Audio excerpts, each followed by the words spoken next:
Pessoal, então vamos lá. Bom dia para todos. E essa é uma aula sobre estatística. Estatística é uma matéria extremamente bacana porque não tem muita dificuldade, é uma teoria gostosa de se ver e que tem uma incidência altíssima no vestibular, altíssima até 10 questões numa mesma prova, não é?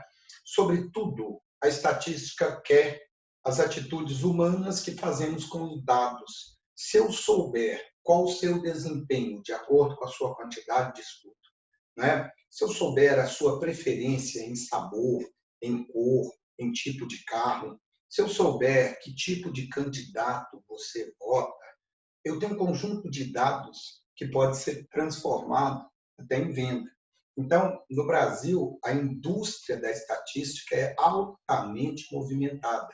Se você pegar, primeiramente, o Estado, o IBGE, o IBOP, o IPEA, Dataprev, CERP, e uma série de outros que me falha a memória, ou que eu realmente não sei que existem, mas que existem, né?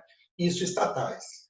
Todos os jornais desse país têm um pequeno departamento de estatística, sobretudo até para vender para políticos na época de eleições. Além disso, aqueles especializados, como o FGV, Datafolha, que fazem outros, além de pesquisas políticas, fazem pesquisas econômicas, Vox Pop, Gallup, há uma sequência grande de indústria mesmo, tá? Que trabalha a estatística nesse país. A estatística é como levar a informação de uma maneira até certo ponto suave, uma informação de muitos dados, de dados matemáticos, como é que eu posso transformar isso, tá? Até mesmo numa obra social, tá legal? Então, a primeira coisa é a distribuição de frequência, que são aquelas tabelas que você vê. Nem é tão gostoso assim de ler. Vamos inventar uma aqui? Então, vamos colocar aqui os meses, certo? E do lado de cá, vamos colocar as vendas. Então, vou forçar aqui a barra um pouquinho. Isso aqui é a frequência. Quantas vezes eu vendi, sei lá, um carro? Em geral, a gente não fecha esse lado aqui. O que a gente quer deixar claro é que há sempre a possibilidade de ter uma nova coluna.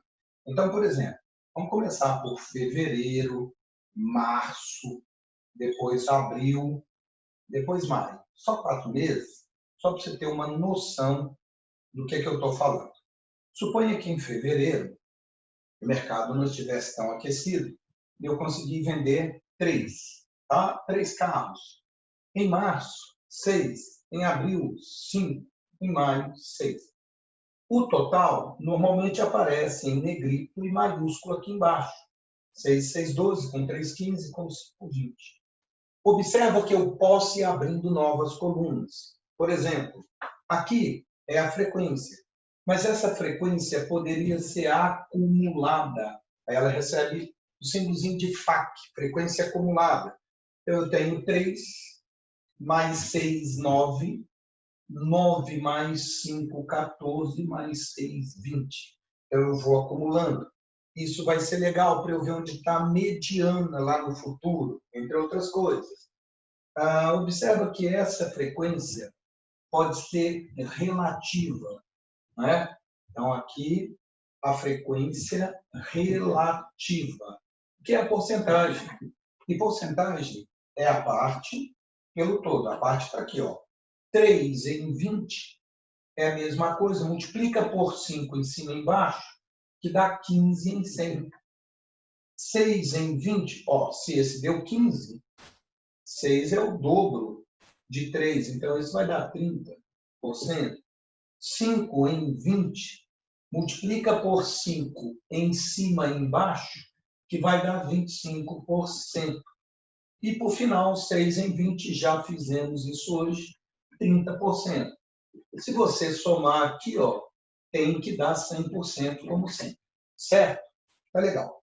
Isso é uma tabela de distribuição de frequências que eu posso ir aumentando a quantidade de colunas. Por exemplo, se eu for mexer com o gráfico do setor, eu posso abrir uma coluna de graus aqui, ó. Em graus, quanto isso aqui representa, né?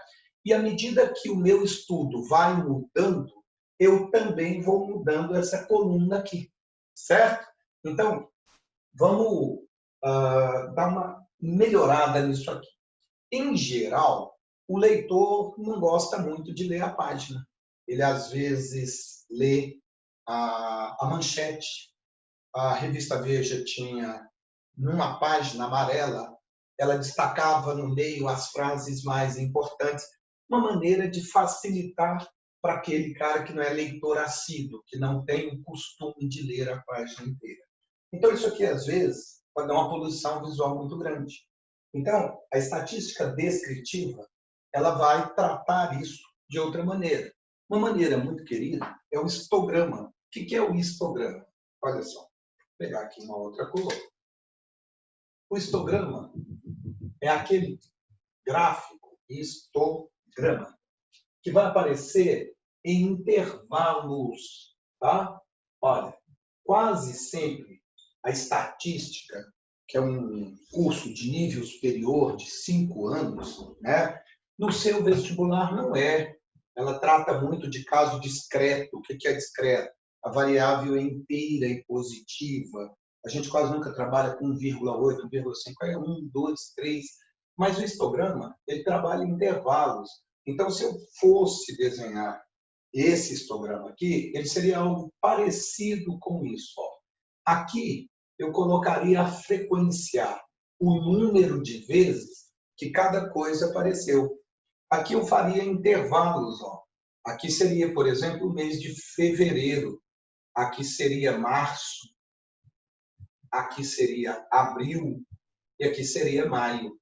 Não é? Chegar um pouquinho mais para cá. Aqui seriam os meses. Se eu fosse representar as frequências, 1, 2, 3, 4, 5, 6. Então, o 3 seria o fevereiro, seria aqui assim. Né? O março seria 6, então um pouco mais alto, o mês de março. Abril, a venda caiu um pouquinho, caiu para 5 em abril. Vamos pegar aqui 5. Maio voltou a ser 6, é uma aquecida na economia, e eu represento isso de uma maneira melhor. Né? E aí, para chamar a atenção do leitor, eu, às vezes, puxo a coluna, faço em terceira dimensão, aí o histograma recebe o nome de estereograma. Estéreo é espaço, né? Espacial. Então, seria um estereograma. Às vezes, eu venho aqui ó, e vou simplesmente pintar para tentar chamar a atenção do leitor. Vou fazer um desenho qualquer, só para ficar bonitinho, para o leitor ser motivado a olhar aquilo. Tá? Então, vou inventando coisas aqui. Ó. Por aqui, eu vou botar um coração, certo? É muito comum, não. Tá? Por aqui, vou colocar umas gotinhas de chuva. Suponha que são gotinhas de chuva. Legal? Alguma coisa que possa chamar a atenção do examinador, que seja bonitinho, que ele olhe e que as conclusões sejam dele. Eu não faço um texto a respeito. Eu, no máximo, apresento os dados brutos, aqueles que você coleta na rua, aquele que o cidadão chega e te pergunta quantas geladeiras você tem em casa, em quem você vota, que cor que você gosta, que tipo de comida te interessa mais, que tipo de música você gosta de ouvir. Né? Então, esses são os dados brutos. Aqui os dados já começam a ser trabalhados. Essa coluna que aparece aqui em intervalos, então aqui teria números quebrados, tá? Ela recebe o nome de histograma. Tá legal? E você também poderia representar isso por um outro gráfico muito querido, que é o chamado gráfico de setores, né? Aqui o gráfico de setores. Como é que ele é? Ele é aquele que em sala de aula você chama de pizza. Ah, aquele parece uma pizza. É ele, assim, ele é chamado mesmo nas reuniões de negócio de pizza. Perdão. Ou gráfico em pizza. Como é que você vai fazer? Vamos pegar essa conta aqui, ó. Quanto é 15%? Fazer aqui mesmo, ó. 15% de 360 graus. Se cancelar um zero com um zero, você vai ver que isso aqui dá 54 graus, né? Vou baixar um pouquinho a câmera aqui, ó, pegar mais o pé da câmera. Imagine que isso aqui que eu estou desenhando fosse uma circunferência, né? Aí. Bom, o que eu sei então? Eu sei que em fevereiro eu tenho 15 graus, que é equivalente a 54 graus. Atenção, se 15% são 54, 30 é o dobro, é 108. Agora, 25% é um quarto, né? Um quarto de 360 são 90 graus, então abril é 90 graus. Então, vou fazer algo aqui que você conhece. É muito comum num livro de geografia você ver as exportações de grão do Brasil, né, serem representadas por gráfico de setores. Eu vou pegar 54 graus. Ó, aqui é 90, metade é 45, pouquinha coisa acima de 45, nós vamos chamar de 54 graus. Isso aqui, então, seria o quê? Fevereiro. Tá? Essa seria a fatia de pizza referente a fevereiro. Então, o dobro de 54 é um 108. Isso aqui é um 54, aqui um 26 com 90 vai passar. Então, aqui, ó, se você puxar uma parte não tão grande, isso aqui seria o dobro daquilo ali, né? Poderia até medir assim, ó, em radianos, vai ficar facinho, ó. Vou dar aqui assim. Ok? E isso aqui, então, seria março.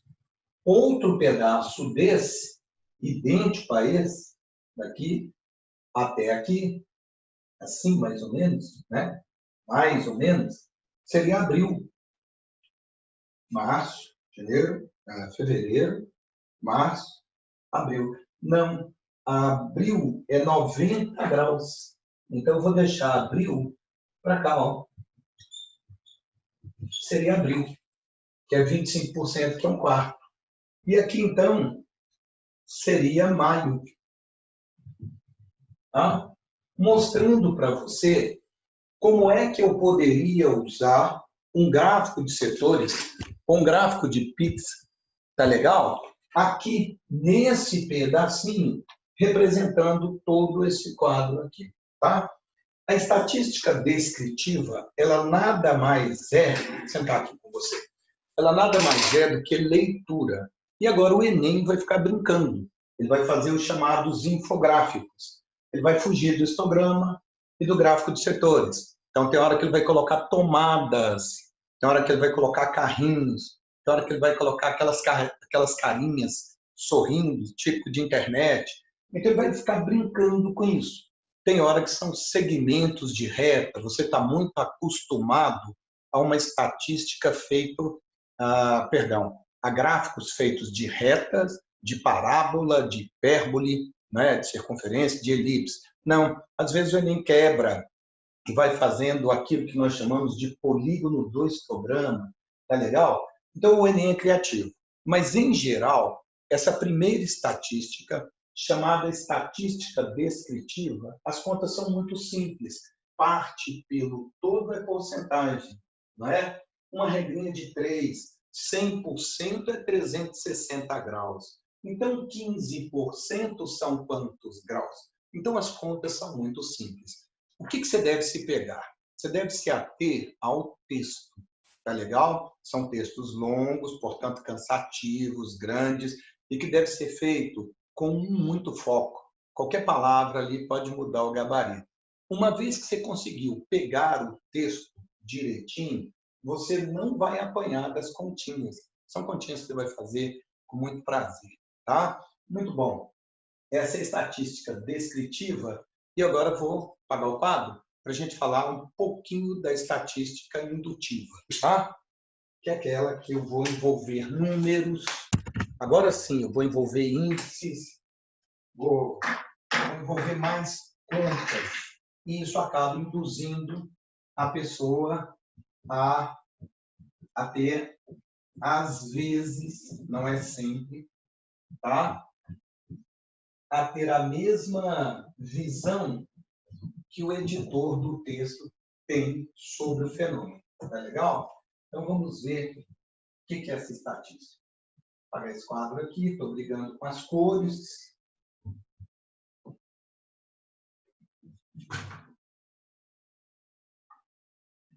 Jogo rápido.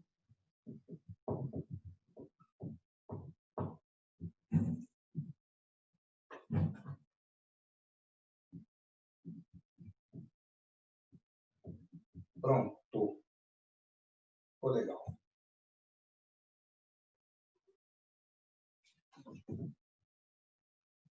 Aproveitar e apagar esse lado aqui. E a gente vai falar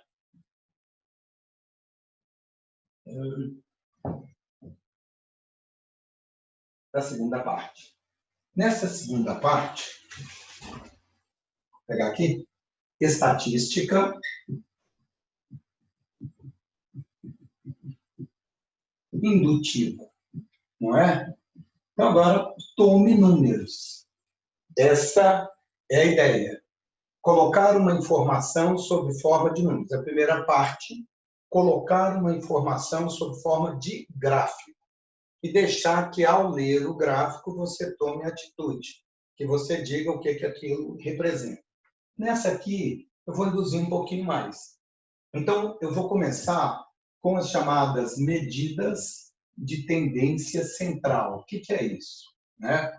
Nós, das exatas, nós fazemos bem as contas. Mas quem usa essas contas, o resultado delas, quem usa são o pessoal da humanas, são os filósofos, sociólogos, antropólogos, pessoal das relações internacionais. Vão pegar esse conjunto de dados para um trabalho social, sei lá, um Bolsa Família, alguma coisa desse tipo, tá? Então, como é que é uma tendência central? Eu vou falar da minha linguagem aqui. Quando eu faço uma prova, eu tentei ensinar o máximo que eu pude, fiz uma prova com honestidade, e vocês tentaram aprender o máximo possível, você vai perceber alguns fenômenos, como, por exemplo, a grande maioria da sala tem nota em torno da média da sala, né? Então, a grande maioria fica ali. Por isso, numa reunião escolar, é importante chegar falando assim para o diretor: a média desta sala é 7. O que eu estou tentando dizer? Que a maioria daqueles alunos da sala tem nota em torno de 7. E que isso pode representar para nós um ponto de partida. Pode até não ser muito, mas é um ponto de partida. É dali que nós vamos começar a discussão. Então, a média, comumente representada por um X barra, você vai pegar a nota do aluno 1, mais a nota do aluno 2, a nota do aluno 3, até a nota do aluno N, e dividir por N, não é? Às vezes, a média diz pouco. Se eu tiver muitos alunos tirando 0 e muitos alunos tirando 10, a média pode dar 7 e a sala ser heterogênea. Mas é um caso à parte. Quase que, em geral, a maioria dos alunos giram em torno da média da sala. Atenção, hein? A média da sala não é a média imposta pelas escolas, né? As escolas falam, aqui é média 6 ou média 5. Mas a média da sala varia de acordo com o grau de dificuldade, com o empenho da turma. É natural que uma prova de probabilidade tenha notas piores do que uma prova de estatística, não é? Então, essa média muda. Mas você percebe que é um grupo de alunos que acompanha essa média. Como é que se calcula isso? Soma tudo e divide pelo total de alunos. E é a única medida que eu tenho para esse ponto de partida? Não.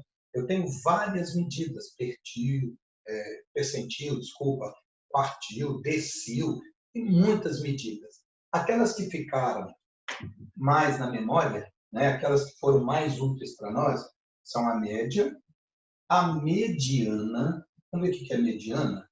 A mediana é o elemento central de uma sequência. Então, deixa eu anotar aqui. É o elemento central, aquele que está bem no meio. É o elemento central de uma sequência ordenada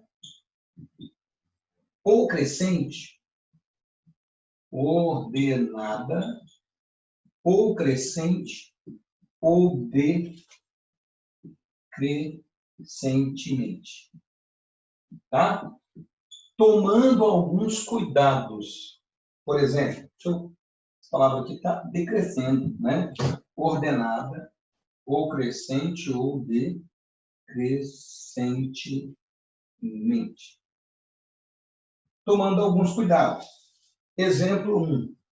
Se a quantidade de elementos dessa sequência é ímpar,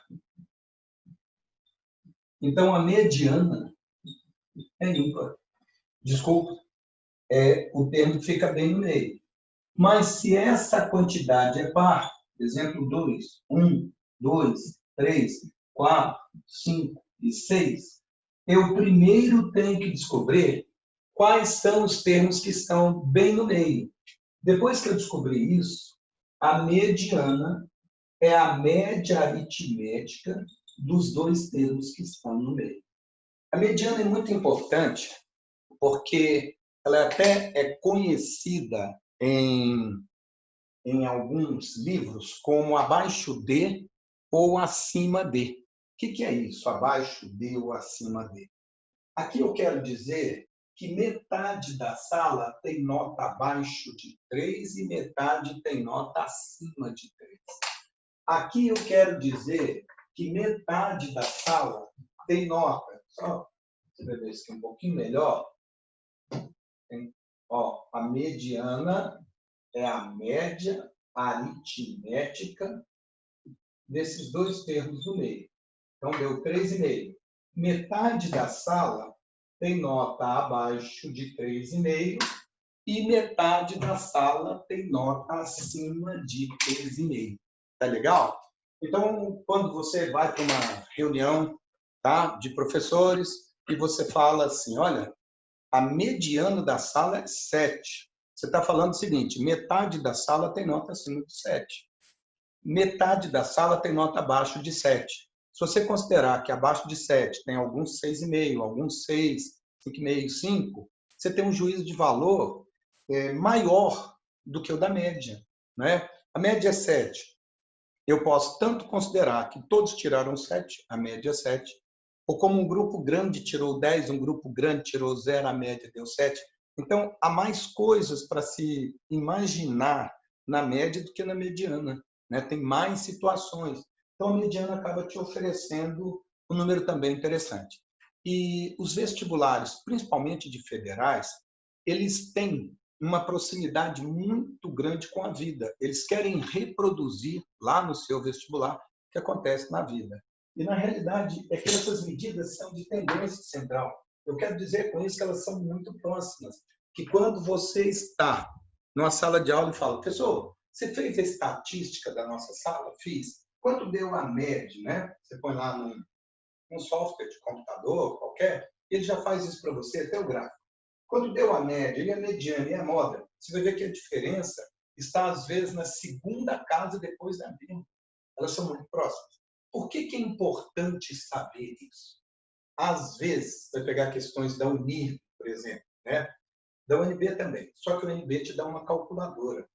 E você tem que calcular a média do seu consumo de energia elétrica durante um ano. Então, você tem que fazer a média de 12 meses. Poxa, numa hora de prova, a 3 minutos, tem sensibilidade. Mas se você conseguir perceber a mediana numa universidade federal, você sabe que a média está ali pertinho. Se as respostas são distantes, dá para chutar aí. Tá? E você, além de mediana e média, você tem um outro, chamado moda, que também é bem tranquilo de calcular e que também dá um resultado bem próximo. Moda é o elemento de maior frequência. É o elemento de maior frequência. Não é? E à medida que, em princípio, a palavra de maior frequência, a palavra status, estatística, status é de estado. Só o Estado tinha interesse por essas pesquisas e só o Estado tinha dinheiro para financiar essas pesquisas. À medida que o comércio foi se tocando para isso, e as indústrias e todo o restante, aí eles também foram fazendo estatística, certo? Tá, isso foi interessante. Então, por exemplo, a indústria das vestimentas, né? Ela pegou para si a palavra moda. Olha, a calça jeans está na moda. O que ela quer dizer com calça jeans está na moda? A calça jeans é o elemento que mais vende, é o de maior frequência, né? E tenta, todos os anos, lançar moda, primavera, verão, outono, inverno, tem as modas diferentes. Teoricamente, a moda hoje é uma tendência e, em cima daquela tendência, eu consigo vender mais, né? A importância da estatística no comércio. Vou colocar aqui uns exemplos. Exemplo 1. Se eu colocar isso aqui, ó, 1, 2, 3, 4, essa sequência aqui é tipo como a modal. Não tem um elemento de maior frequência. Todos têm a mesma. Exemplo 2. Se eu colocar 1, 2, 3, 4. Opa! Agora a moda é o 3. Exemplo 3. Vai. Se eu colocar aqui 1, 2, 2, 3, 3. Agora essa sequência é bimodal. Ela tem duas modas, ó. É o 2 e o 3. Eu poderia ter uma sequência trimodal, polimodal, né? Em geral, a gente fica aqui, né? Ou na moda, ou bimodal, ou trimodal, tá? Então, isso são as medidas de tendência central. Como as coisas se agrupam. Eu não estou acertando com essa câmera. Ó, como as coisas se agrupam. Tá legal? Agora, da mesma maneira que se agrupam, por que determinado ano aquele é o cantor preferido? Né? Todo mundo só quer ouvir o cara, é o CD dele que vende mais. No outro ano, ninguém mais gosta dele. Acontece com uma comida, acontece com uma roupa, acontece com um candidato. É moda votar nesse cara, não é moda mais votar nesse cara. Então, quando acontece dele estar na moda, ele é uma medida central. Qual é o fenômeno de dispersão? Porque, de repente, aquilo que correu para um lado passa a correr para o outro, né? A estatística chama isso exatamente de medidas de dispersão. Vamos dar uma estudada nisso? Medidas de dispersão.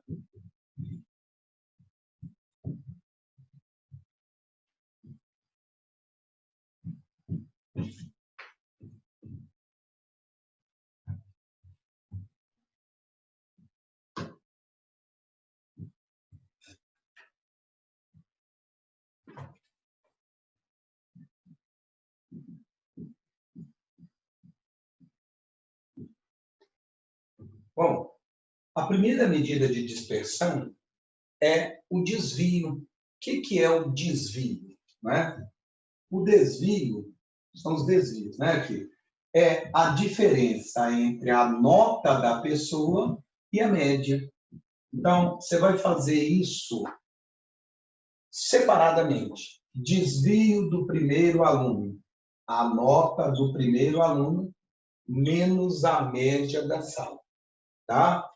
Desvio do segundo aluno. A nota do segundo aluno menos a média da sala. Desvio do enésimo aluno. A nota do enésimo aluno menos a média da sala. Isso chama-se desvio. Se você botar aqui um módulo, a palavra módulo antes se falava absoluto. Até mesmo nas suas calculadoras tinha uma tecla ABS, era absoluto, queria dizer em módulo. Ou seja, não vale o sinal negativo.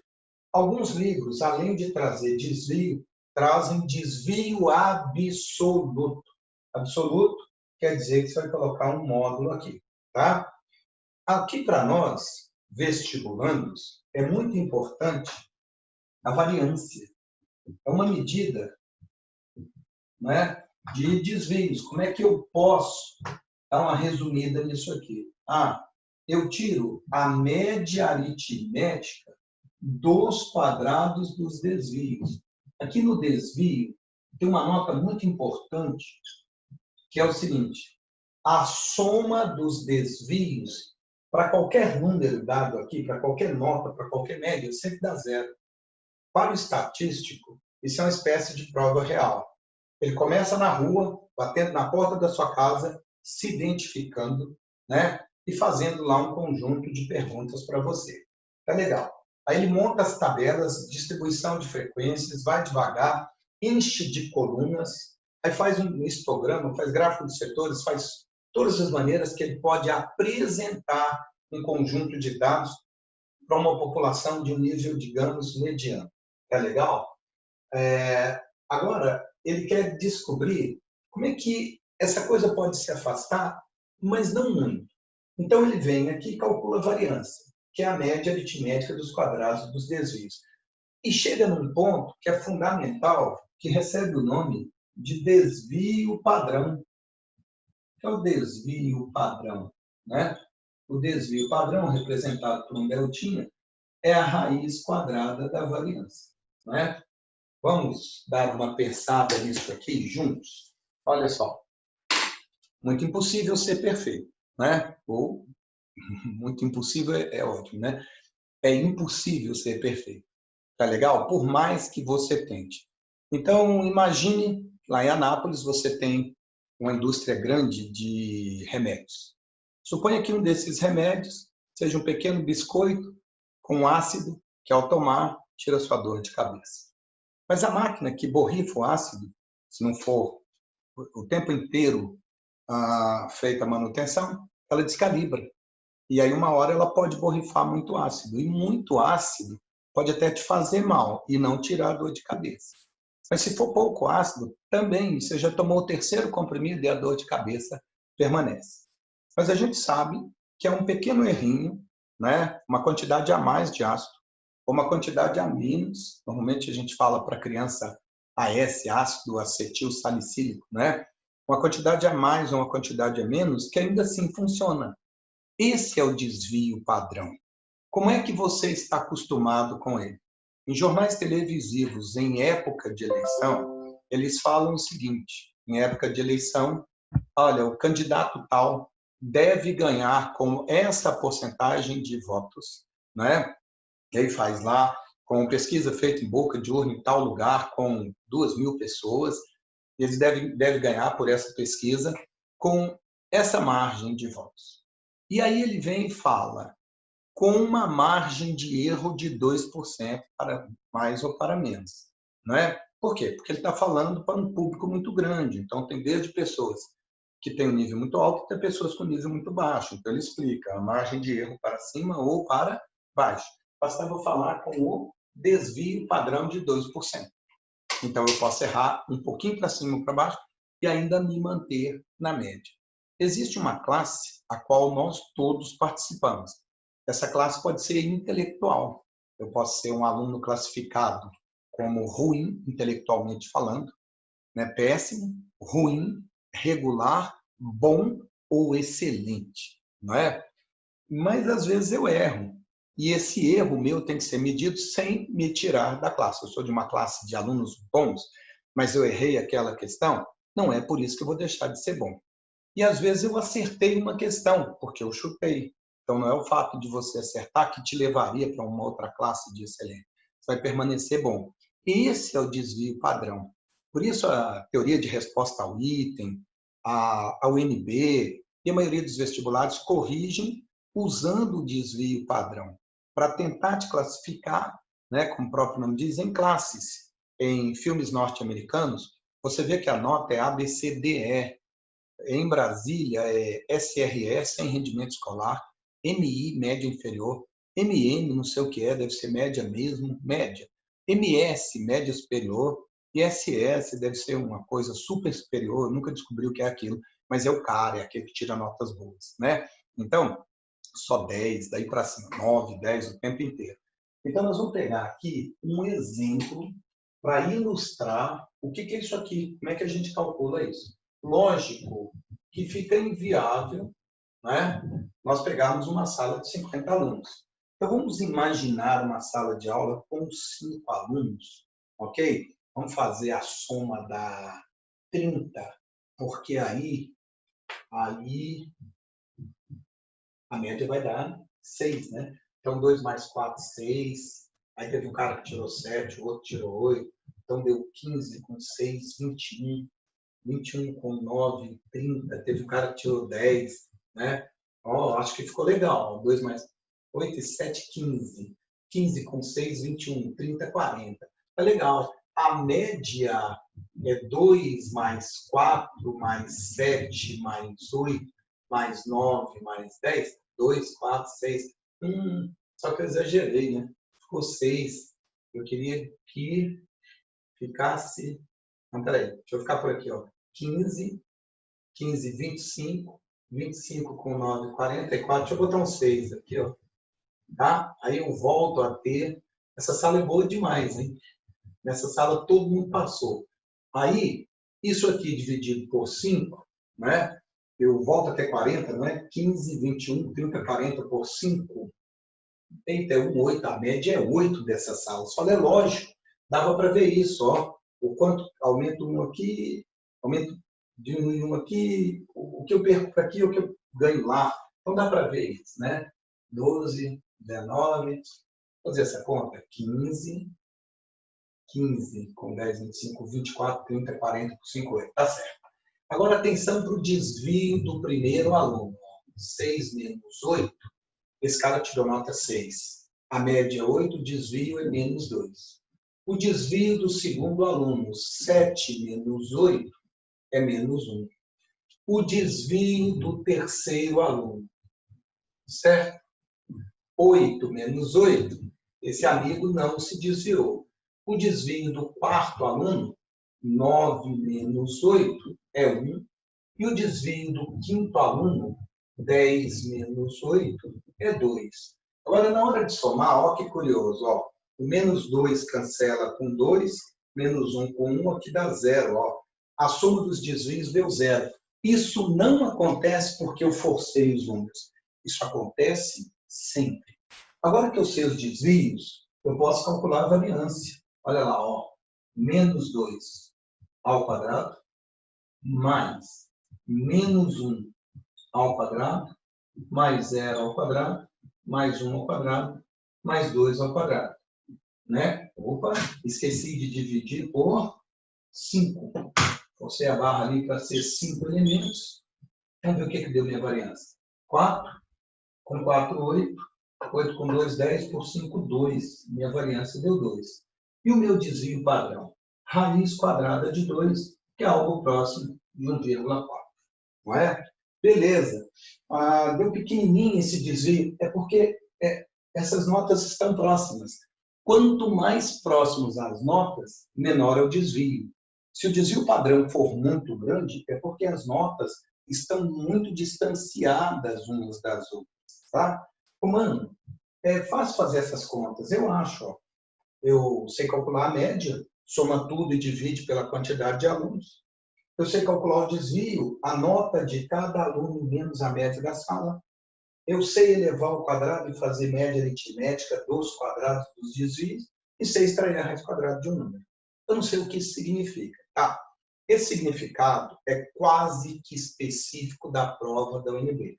Pelo caminho do INEP, né, o INEP cada vez cobra mais que a gente seja um grande entendedor daqueles textos, talvez, mas é mais para a Universidade de Brasília.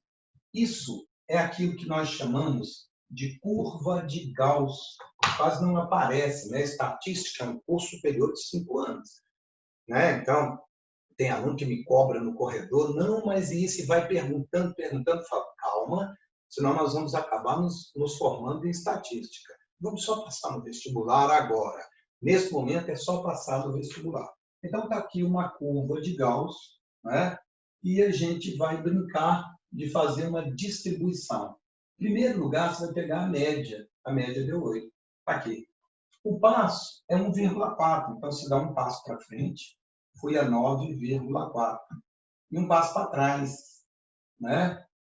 Fui a 6,6. Ok? Aqui, ó. Aqui é a chamada classe C. É a classe média. Normalmente, a grande maioria das pessoas. É a média da sala. Isso é área, é essa área aqui toda. Ó. Se você voltar mais 1,4 para cá, isso vai dar o quê? 5,2 aqui. E se você andar mais 1,4 para cá, vai dar 10,8. Né? Uma situação impossível aqui. Certo? Aqui, nós vamos ter a classe B e aqui a classe A, como em notas de filmes norte-americanos. A, B, C, D e E.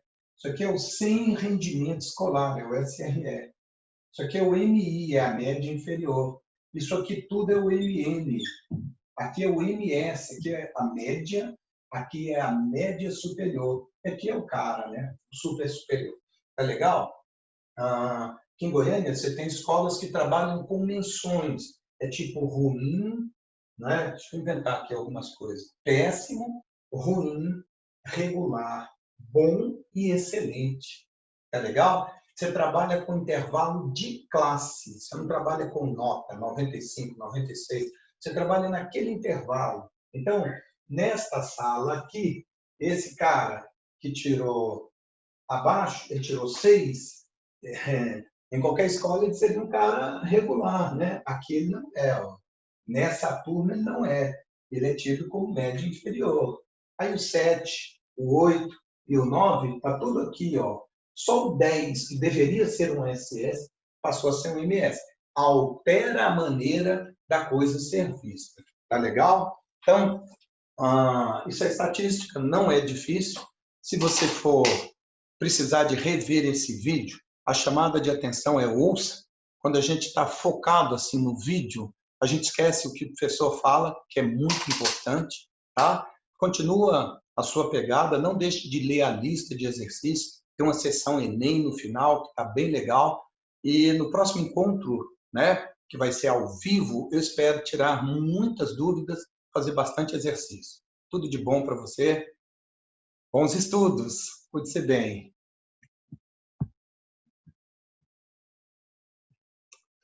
Oh, meu Deus, como é que eu desligo?